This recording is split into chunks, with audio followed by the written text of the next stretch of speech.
Magandang araw team! Ngayon ay pag-uusapan natin ang 5S Cleaning, isang paraan para mas mapanatiling malinis, maayos at produktibo ang ating store dito sa Transfer It. Una, sort. Ang ibig sabihin, tanggalin ang mga hindi kailangan. Sa store, siguraduhin na ang mga gamit lang na kailangan sa operasyon ang nasa counter o workspace.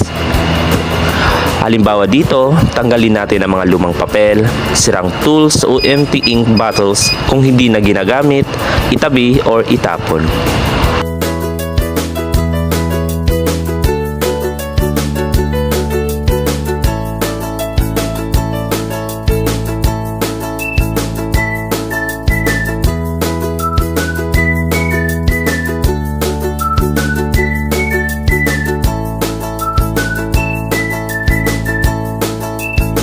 Pangalawa, set in order.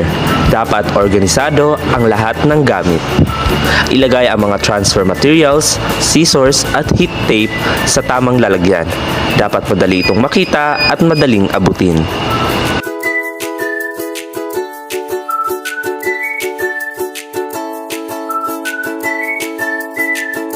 Pangatlo, shine o linisin. Panatilihing malinis ang heat press area, counter at display shelves para walang alikabok, walang kalat. Gawin itong habit kahit simpleng pagpunas araw-araw ay malaking tulong para mapanatili ang professional look ng ating store. Pang-apat, standardize. Ang ibig sabihin, gawing standard ang kalinisan at kaayusan. Magkaroon tayo ng cleaning schedule at checklist. Kung lahat sumusunod o laging malinis at maayos ang ating store. At panghuli, sustain, panatilihin ang disiplina.